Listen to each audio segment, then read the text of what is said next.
Acho que algumas pessoas já escreveram suas questões nos papéis.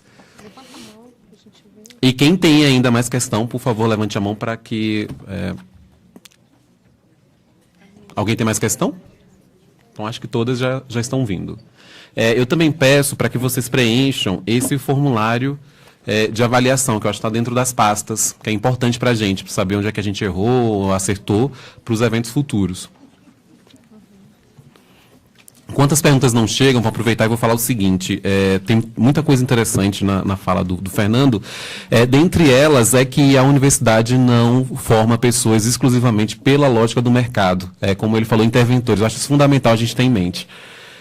A primeira questão, a pessoa acho que não se identificou, mas é a seguinte, então quem se reconhecer, por favor, nessa questão, levante a mão só para a gente saber quem foi. Como poderíamos apropriar-nos do imposto sindical obrigatório para os servidores públicos para ou fortalecermos nossos conselhos ou conseguir criar nosso sindicato profissional? Foi a Solange, da Biblioteca da Câmara.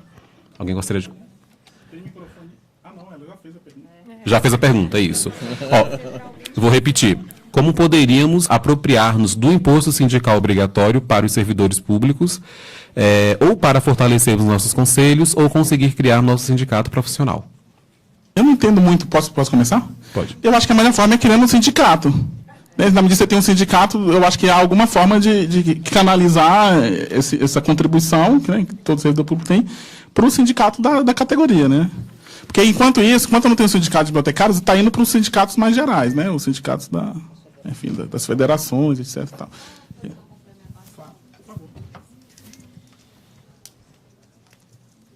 Eu não sei se a BDF gostaria de falar sobre isso, mas eu não sou daqui, né? Eu estou aqui recentemente, mas lá no Rio de Janeiro a Associação Profissional de Bibliotecários se transformou num sindicato. E aí a contribuição sindical passou a ser feita pelos bibliotecários para o sindicato. É verdade que esse sindicato hoje está quase falecido, lamentavelmente, mas foi uma iniciativa bastante interessante. Eu não sei se a proposta da BDF poderia ser essa. Bem, na verdade, atualmente, a proposta da BDF, como a gente teve uma reunião há pouco tempo lá na Universidade de Brasília, com a sede de profissionais, depois de ter sido criado um grupo de... Está discutindo muito, está bem interessante, mas o primeiro aspecto que a gente está tentando é resgatar o que foi a BDF anteriormente, não é cair em saudosismo, mas já foi a maior instituição em nível de bibliotecas, acima, inclusive, de importância da própria FEBAP. Hoje, o que nós temos? Eu acabei de conversar com o pessoal do Conselho Federal aqui, que vai nos ceder um advogado para a gente poder fazer umas transformações para incluir vários outros elementos da ciência da informação no contexto da BDF.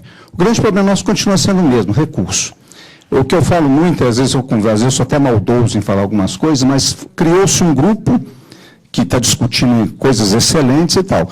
Eu fiz uma provocação no grupo no dia que foi criado. Quantos aqui são associados à BDF? Todo mundo, o grupo teve mais de 100 pessoas. Vou associar. Tivemos de lá para cá 3.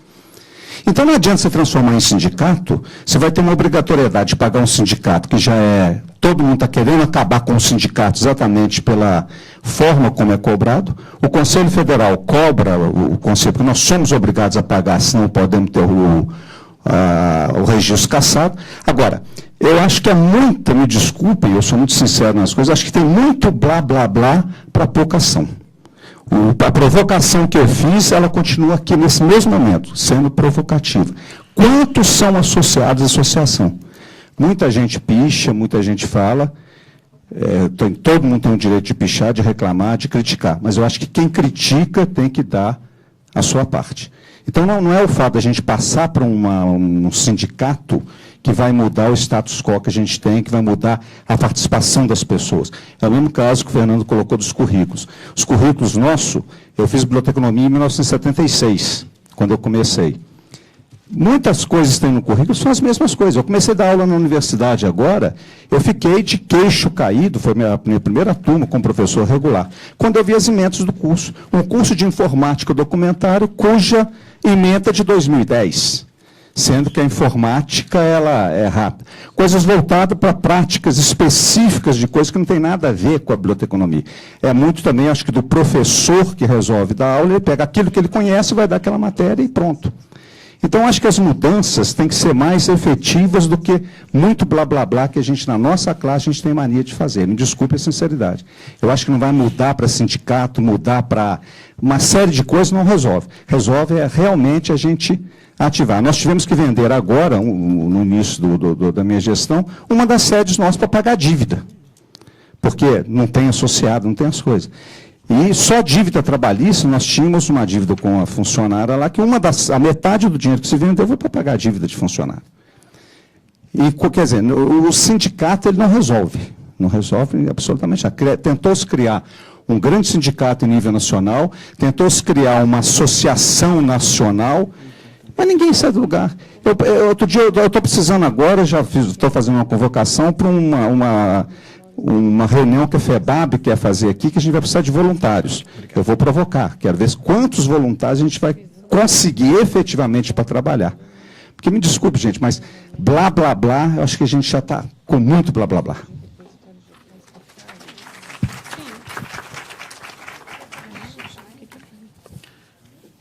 Bom, eu vou passar a próxima questão para a Janice. Gostaria que relatasse a experiência de adquirir produtos, bases de dados, para mais de um órgão. Você obteve dificuldade junto a empresas editoras? Essa pergunta foi da Cristiane Borges, da Procuradoria-Geral do DF. Oi, A Cris. A Cris está ali no final. Oi, alô? Está apertado. Apertado. Ah, sim, pronto. Não houve repasse de recurso de uma instituição para outra. O que nós fizemos é uma instituição arca com o custeio integral no caso de uma base de dados, né? E a outra instituição arca com o custeio integral de uma outra base de dados. Então, assim, se gastamos 100 mil, vamos supor, na ProQuest, né? O Senado está gastando uns 100 mil na EBSCO. Então, é assim mais ou menos que funciona. Não há um repasse de recurso entre uma instituição e outra, porque isso é muito complicado. Então, o que nós fizemos foi isso. E não foi e com relação às editoras e às empresas que oferecem esse tipo de produto, serviço e base de dados, elas estão acostumadas a trabalhar dessa forma no exterior. Então, eu acho que se forma um consórcio no exterior e esse consórcio normalmente é que adquire as bases de dados, revistas eletrônicas para várias instituições. Então, o que nós estamos fazendo é o que lá fora já se faz há muito tempo. Então, acho que é arregaçar as mangas e começar a trabalhar dessa forma.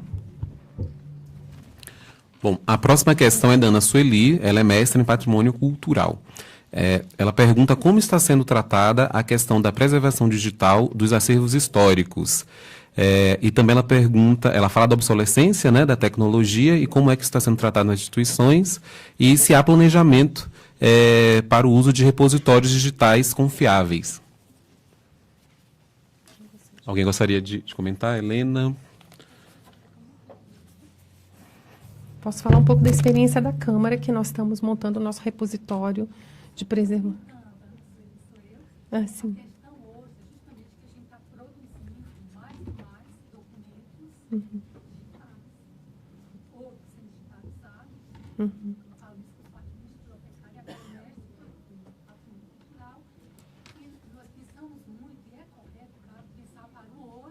Para o acesso, para a disseminação dessa informação, desses documentos. Assim, mas daqui a um tempo, o que vai ser desses acervos, caso a gente não pense em como vamos, né, acessar lá no futuro, considerando essa obsolescência, essa questão que, inclusive, o Fernando falou muito bem, demonstrou muito essa preocupação com a tecnologia, que é uma realidade, que não pode fugir, mas que a gente tem que pensar também o que a gente vai fazer.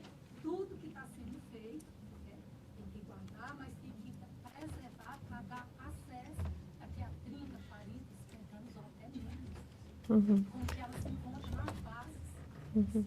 Então, se eu puder falar um pouco da experiência da Câmara, nós estamos criando realmente o projeto já está até bem adiantado, um repositório de preservação digital para as informações que são natas digitais, né?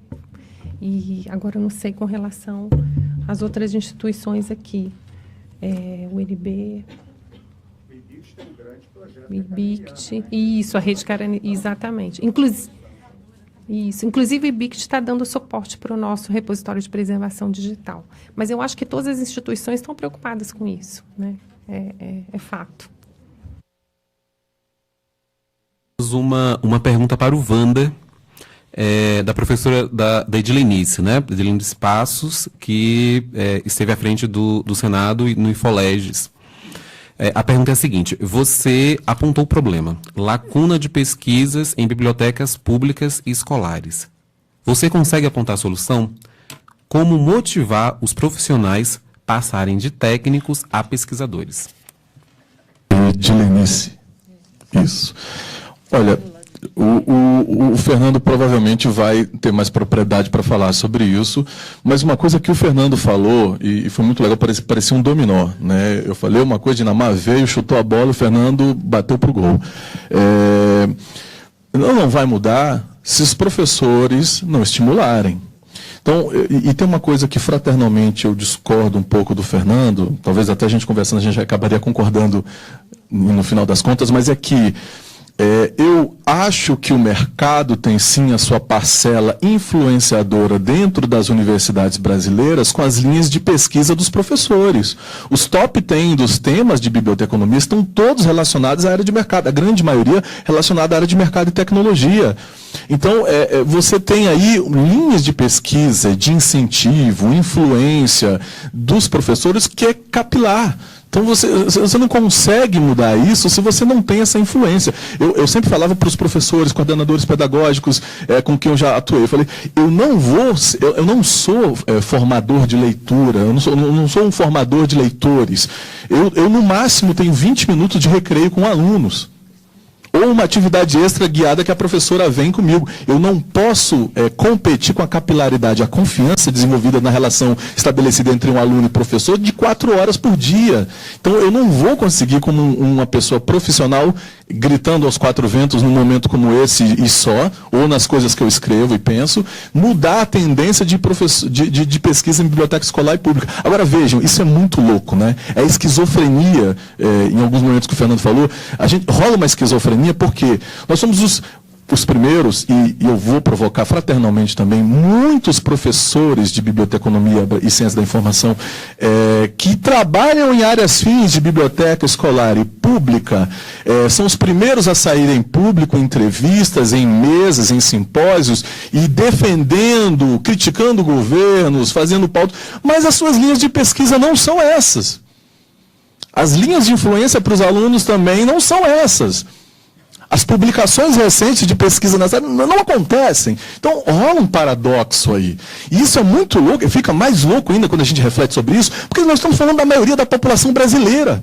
Pense comigo, se você trabalhar numa biblioteca especializada, você vai atender alguém de uma empresa, um público universitário, médicos, arquitetos, mas são de comunidades que são, pensando em instituições que são finitas, estão ali. No máximo, algum pesquisador vai lá e vai procurar isso. Se você está falando de biblioteca pública e escolar, você está falando de todo o resto da população brasileira. Como é que eu saio de uma universidade? E aí eu estou matando aqui os meus pontos que eu escrevi com o Fernando e a Dinamar. Eu sei que os cursos, gente, não vão preparar 100% as pessoas. Eu não tenho essa, sabe, não tenho isso. Eu tenho consciência disso, convicção disso. Mas a gente não pode sair de um lugar sem ter palavras-chave e conceitos-chave e conhecimentos-chave para lidar com o outro. Eu não posso sair para trabalhar numa biblioteca escolar sem saber da relação pedagógica com o aluno. Para finalizar, conclua. Eu acho sim que nós deve se mudar para a gente começar a trabalhar essa esquizofrenia, porque a gente está falando do resto da população brasileira e não só de instituições, mas eu acho sinceramente que a universidade tem um protagonismo aí. Existe esse protagonismo. E concordo com o Fernando quando ele diz que se não formos nós provocando do lado de cá os grupos de interesse também, a coisa não vai rolar. Não adianta. A universidade é um monstro. Ela é monolítica. Ela leva muito mais tempo. Ela coordena uma série de forças e energias para poder conseguir mudar currículos, mudar processos, mudar... Enfim, a gente tem consciência disso. Mas nós precisamos provocar. Por isso eu volto de novo àquele documento do CFB. Ele é extremamente relevante. Ele tem capilaridade. Ele tem abrangência. Ele rodou o Brasil. É um mapa de calor do que está acontecendo na percepção de profissionais, de professores e de alunos também. Bom, pessoal, como o nosso tempo está se esgotando, eu vou fazer a próxima pergunta para o Wander. Depois tem mais duas perguntas. Eu acho que todo mundo já fez perguntas, né? A Cris quer fazer um comentário ao final, a gente passa a palavra para ela, mas eu acho que as perguntas já se acabaram. Bom, a próxima pergunta é a Jordana, estudante de biblioteconomia. Ela faz para o Wander também. Wander, você falou sobre a migração do nome Biblioteca Library para Resource Center, na Casa Thomas Jefferson. Eu gostaria de saber, a primeira questão, qual foi o incômodo inicial que provocou essa mudança de nome? E a segunda questão da Jordana, quem é a Jordana, gente? Está ali ao fundo. A segunda questão dela, é possível hoje observar as vantagens adquiridas com a quebra de tabus em relação ao nome vinculado às atividades tradicionais de um bibliotecário? Repetindo, é possível hoje observar as vantagens adquiridas com a quebra de tabus em relação ao nome vinculado às atividades tradicionais de um bibliotecário? Acho, deve, e eu deixo a bola para também quem quiser da mesa, Dinamar e o Fernão querer falar, porque isso é transversal, isso tem a ver com o currículo também, isso tem a ver com a perspectiva do profissional que sair para trabalhar numa biblioteca, que não tem que ser uma biblioteca, e aí eu faço o recorte pública escolar, mas também acho que é transversal para qualquer outra, Senado, Câmara também, vide o que acontece de exemplo da Biblioteca do Congresso e outras bibliotecas que fazem atividades além tradicionais que a gente tem, acho que isso tem que refletir a diversidade de mundo. Tem que refletir. Então, quando eu cheguei na França para visitar o sistema de bibliotecas públicas francês e já vi que o sistema de bibliotecas mudou o nome para Mediathèque, então peraí, e aí você conversa com os gestores, e eles começam a dizer, não, nós temos que refletir a diversidade de informação do mundo, a cultura do mundo. Então, e aí você chega nos Resource Centers, os Resource Centers agora são um projeto de American Space, que é um projeto da Embaixada, mas que é uma coisa que já acontece nos Estados Unidos. Então, Resource Centers é porque não é só um lugar, que a gente mostrou lá da nossa perspectiva e da perspectiva popular de livros. Não é um livro que você coloca dentro, né, do computador. É um lugar que tem recursos para você fazer o que você quiser, que é o que a gente está tentando trabalhar, com laboratório de digital, com computadores para as pessoas aprenderem edição de imagem, edição de áudio, edição de vídeo, para, sei lá, um youtuber quer fazer seu projeto lá, entendeu? Alguém quer fazer um projeto de design de roupas e depois imprimir no nosso makerspace, numa cortadora laser, ou pegar ou fazer um toy art, um desenho, colocar no programa e depois colocar esse material numa impressora 3D no nosso makerspace. É para isso. Existe, a gente estava até debatendo na Liga, isso gerou o primeiro post nosso, uma primeira matéria na revista Bibliô, eu super incentivo que vocês deem uma olhada, não lembro como é que é o título da matéria, está na revista Bibliô, essa última edição que eles lançaram, está online isso daí, onde a gente ficou, Wander, mas e aí, não vira um espaçoteca, um espaço para qualquer coisa? Sim! Lembra lá que o nosso tradicional ainda, o nosso ousado, ainda é tradicional? Enfim, sim, acho que tem que ter. O nome mudou porque é um projeto da embaixada, mas ele mudou também porque a gente entende, as pessoas chegam, às vezes pedem silêncio para a gente e falam, olha, nós temos o Quiet Space, que quem quiser pode ir nesse lugar, sentar, estudar tranquilo, mas aqui é um espaço onde a gente estimula o compartilhamento, estimula o diálogo, estimula a produção, a criatividade. Esses espaços não combinam com o diálogo, com o silêncio. Então, isso é incompatível com a criatividade, é incompatível com a inovação, é incompatível com o aprendizado. Entende? Então, tem que mudar, acho que tem que mudar. O nome é detalhe, é isso que o Fernando falou. Existem milhões de espaços para a gente atuar, milhões de possibilidades. Estou feliz. Só para complementar, né? Que essas mudanças de terminologia, quando elas não são acompanhadas de mudanças de conceito, de práticas, elas são artificiais e não levam a nada. Então, assim, sim, Eu não acho que tem que mudar o nome da profissão de biblioteconomia, não tem que mudar o nome do bibliotecário, nada disso, entendeu? Mas as práticas, a gente precisa evoluir, não só no conceito que está embutido na prática, enfim, mas a forma de fazer.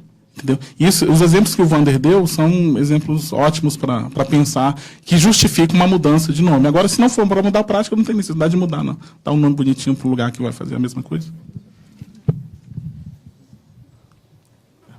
Professora Simone, quer comentar?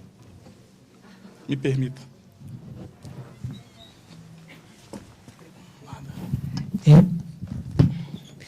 Eu tentei ficar de boca calada, mas não estou conseguindo.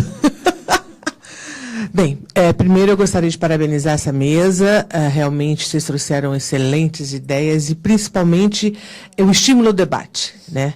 É essencial na nossa vida, é essencial principalmente nesse momento da nossa profissão.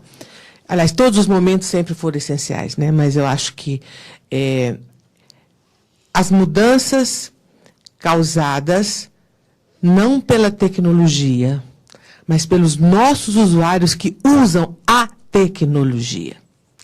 Então, a gente se encontra hoje numa seguinte situação. Bom, eu vou oferecer, como a Dinamar mencionou, uma lista? Não. Ele não está interessado na lista bibliográfica, ele está interessado dentro daquela lista, dentre os 20 que estão ali, qual é o que vai resolver o meu problema? É o número 2 da lista. Ponto, é isso que ele quer. Isso é uma prática que a gente já vem tentando atuar e melhorar. Então, eu tive, e eu vou dizer a felicidade de poder atuar sempre nas duas áreas, na área de execução e na área acadêmica. Agora eu estou na área acadêmica exclusivamente. E muito feliz também nisso, muito feliz. E aí vem a questão. Então, eu atuei no mercado e agora como professora. Como é que a gente faz isso aí? Como é que a gente forma um aluno para atuar que nunca ouviu falar em direito na vida? Como a gente vai formar um aluno para atuar numa área de ensino e pedagogia para uma biblioteca escolar de primeiro e segundo grau? Como nós vamos formar um aluno para atuar na biblioteca do Agarran? Medicina? Então, por mais que o mercado ofereça, e aqui em Brasília especificamente, mais na área jurídica e legislativa, porque os ministérios estão aí e os tribunais estão aí. E quando você conversa com introdução à biblioteconomia, você pergunta, por que você escolheu a biblioteconomia? Para fazer concurso. Essa resposta, para nós como professores, e primeiro eu gostaria de dar os parabéns à exposição do Fernando, que ele abriu muito a mente de todo mundo sobre essa questão da universidade. O nome universidade é isso. Universal o conhecimento. A universidade, ela não tem a obrigação de formar um profissional para uma área de trabalho. Adeus ao mercado de trabalho, em aspas, sim.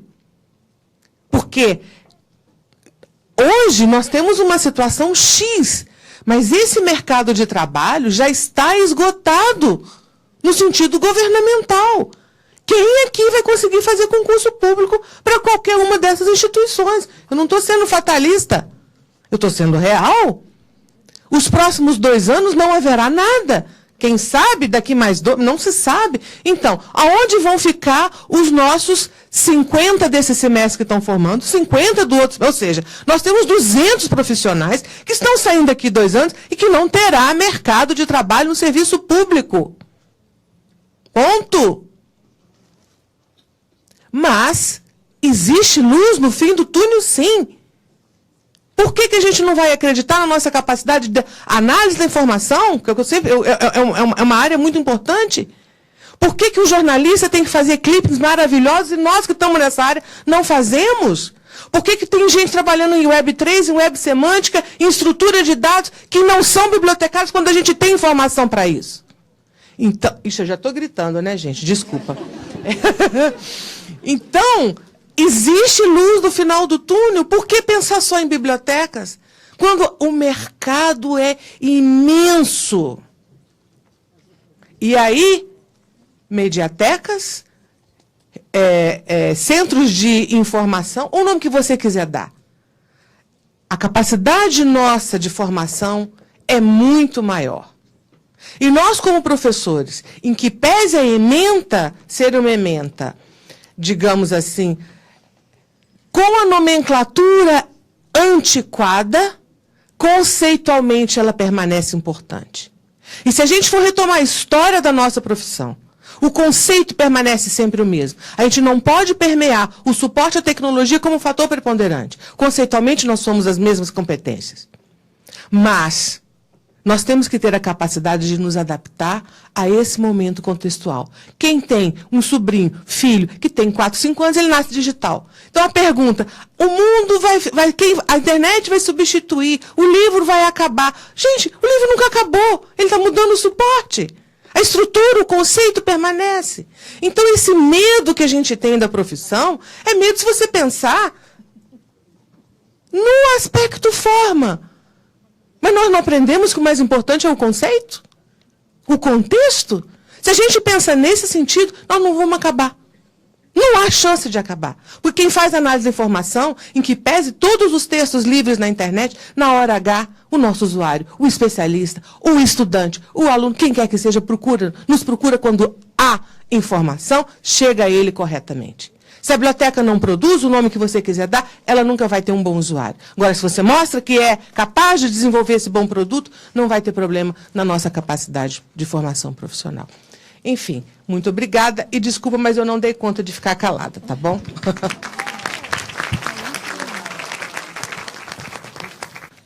Bom, pessoal, com o avançar das horas, a gente tem 3 perguntas, aliás, muito mais do que 3 perguntas para o professor Fernando.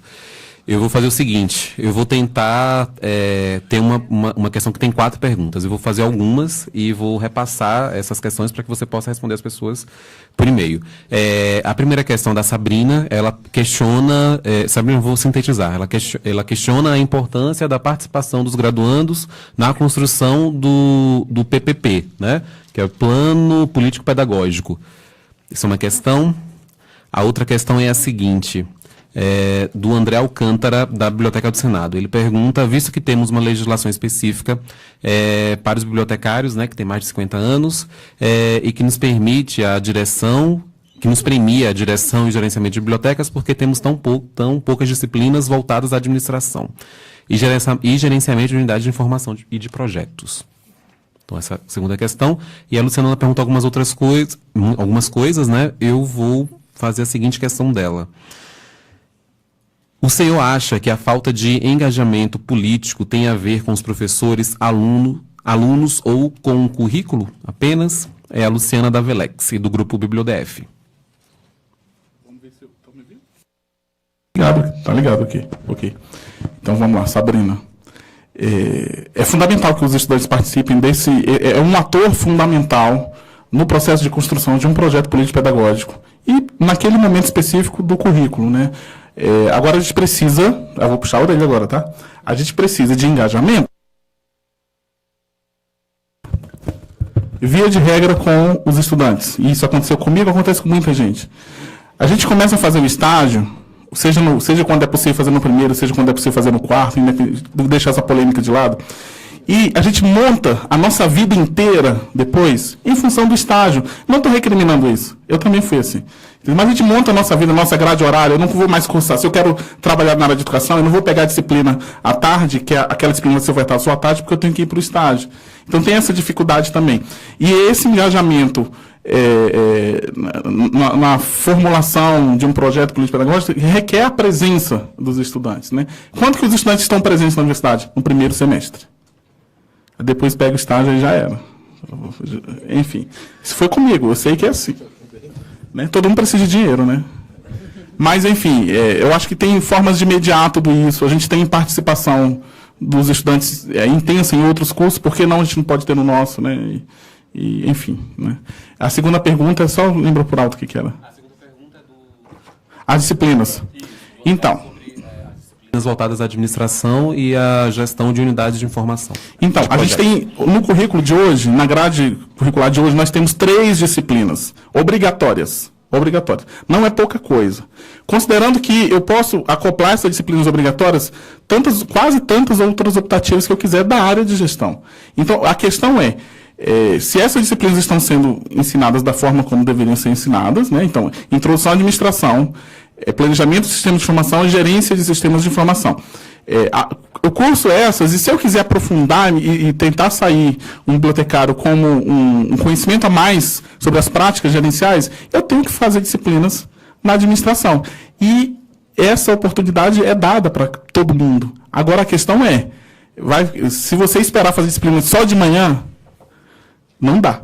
Realmente você não vai conseguir moldar a sua formação conforme é possível numa grade aberta, né? Tem que fazer à noite, tem que fazer à tarde também.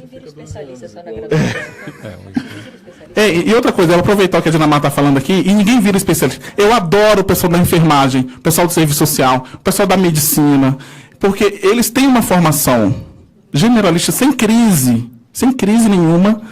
E depois sai um enfermeiro, vai fazer uma especialização em UTI neonatal. Ele vira um especialista naquele tópico. Depois vai sair um enfermeiro que vai trabalhar, enfim, com dentista. Entendeu? O outro vai trabalhar só com saúde pública, o outro vai ser gestor, vai ser não sei o quê. A gente tem que explorar essas oportunidades de formação e educação continuada e entrar naquilo que nos interessa também. Agora, eu posso falar um negócio muito feio aqui, mas vou falar também, que não sou obrigado a nada. Se a gente fizer especialização, qualquer uma por aí, só para ganhar os 3,5 ou 5, gente, do que adianta, me desculpe quem fez, mas do que adianta você ser graduado em biblioteconomia e fazer uma especialização em biblioteconomia? Você tem que fazer uma especialização em saúde coletiva, ensino à distância, ensino superior, enfim, gestão pública, em política pública, etc. Tá? Tecnologia, direito, entendeu? Me desculpe assim, tá, o exagero, mas na prática é isso. Né? E a última pergunta... A última pergunta, Fernando, muito rapidamente, que já vai passar para as nossas considerações finais. Não, porque tinha uma terceira. Eu já respondi a terceira? Não, a terceira é a da Luciana. Aquela pergunta se você acha que a falta de engajamento político tem a ver com os professores, com os alunos ou com os currículos? Eu vou fazer uma mediação aqui para não acusar ninguém de nada. Eu acho que tem a ver com uma tradição de uma área conservadora. Só isso. Aí depois a gente pode explorar mais. Pessoal, uma salva de palmas. Eu gostaria que rapidamente cada um fizesse suas considerações finais, porque a gente já vai partir para a homenagem da ABDF aos projetos que foram selecionados. Então, rapidamente, considerações finais. Então, falar que foi um prazer participar dessa atividade. Eu desmistifiquei um negócio na minha cabeça, porque eu tinha medo de falar para bibliotecário em Brasília. Fala em qualquer lugar. Mas quando falar Semana Bibliotecária em Brasília, eu tinha medo, porque eu percebo a crítica que existe, não só positiva, mas negativa também, que existe das pessoas que falam aqui na frente, que dão, porque a gente está diante de uma comunidade que é bastante crítica, viu? Assim, nesse aspecto, sim. Então, isso foi muito positivo, né? Eu gostei muito, e parabéns pela a iniciativa de vocês, e eu acho que isso fortalece, sim, a área. Dinamar? Só retomar a questão que o mercado de trabalho, apesar do seu viés capitalista e tal, mas assim, é uma realidade. Hoje, uma das competências mais admiradas que o mercado tem é a capacidade de aprender a aprender. Exatamente. Então, assim, pegando a conversa do currículo de graduação, das novas perspectivas, a questão não é terminando a graduação que você está com o seu mundo profissional resolvido.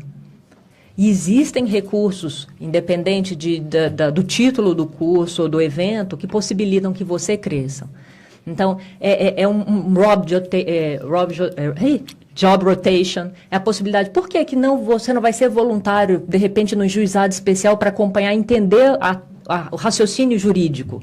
Ou no hospital? Então, assim, não é a coisa tradicional, mas é a disposição para aprender alguma coisa nova e agregar como profissional. Eu acho que essa é uma coisa que é importante a gente assinalar aqui. Wander? Eu não poderia terminar se eu não alfinetasse essas coisas que foram faladas. Tem um estudo que saiu do Fórum Econômico Mundial, que foi feito com uma série de parceiros na área de educação internacional, que fez uma projeção de que daqui até 5 anos, se nós não mudarmos drasticamente os currículos de educação infantil, fundamental, básico, médio e universitário, nos próximos 5 anos, essa geração que sair estará desempregada, né, nos próximos 10, 15, 20 anos. É uma geração que vai já chegar desempregada, porque elas não terão as competências necessárias para fazer isso que a Dinamar está falando, para fazer isso que o Fernando está falando. A minha opinião, muito fraternalmente, de quem quer ver as coisas acontecerem e melhorarem, é que nós ainda não temos as competências, e aí vai para o que vocês entenderem, de socioemocionais a competências técnicas e também de contexto do que a gente pode contribuir em qualquer que seja esses lugares que a Dinamar, que o Fernando e outras pessoas aqui já citaram. Acho que não temos ainda. E se daqui 5 anos nós já temos um deadline, como é que não vamos pensar urgentemente uma agenda de mudanças radicais para pensar a nossa formação? Eu deixo essa provocação fraterna, agradeço demais os ouvidos, tá bom? Muito obrigado. Qualquer coisa a gente está nas redes sociais, me liga, a gente se fala. Beijo. Janice. Agradecer rapidamente a organização do evento, todos que participaram, todos que contribuíram para que a gente estivesse aqui hoje, a BDF, o UNB, Câmara e Senado, todo mundo que trabalhou envolvido nesse evento, meus agradecimentos e o da Helena também, e agradecer a vocês que estiveram com a gente até agora, muito bom, não esqueça que a gente tem um coquetel daqui a pouco, sorteio, não vão embora, por favor, não vão. Obrigada. Helena. Gente, eu também gostaria de agradecer a presença de todos, foi muito importante essa discussão nossa hoje, né? Agradecer aos nossos parceiros, né? A BDF, o UNB, Câmara, né? O Sindileges, e a presença de vocês aqui hoje foi fundamental, né? A gente vai ter agora a homenagem, né? Antes, eu só quero relembrar que as perguntas que não foram feitas aqui, elas serão repassadas ao professor Fernando, e então não se citam desprestigiados, porque realmente por uma questão de tempo.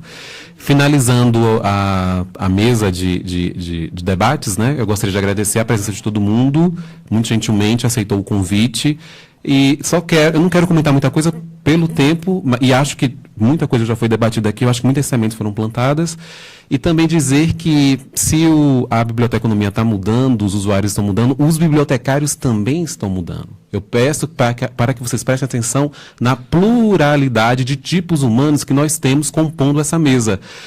A pena que a Dandara não esteja aqui, porque ela sempre ressalta com muita vitalidade a questão da presença negra nesses espaços. A gente tem ainda poucos, mas temos alguns bibliotecários negros. Então, é uma oportunidade, é um espaço que a gente tem que ocupar. E mulheres também empoderadas. Uma vez eu vi uma fala infeliz dizendo que a biblioteconomia era fraca porque era composta majoritariamente por mulheres. Eu achei de uma infelicidade sem tamanho. E eu quero ressaltar a possibilidade de termos gestoras à frente da nossa carreira, muitas gestoras. Então, acho que isso acontece em pouquíssimas áreas ainda num país machista que nós vivemos. Então, só queria pontuar com isso. E agora eu quero passar para a homenagem da BDF a projetos sociais e uma salva de palmas para os nossos palestrantes.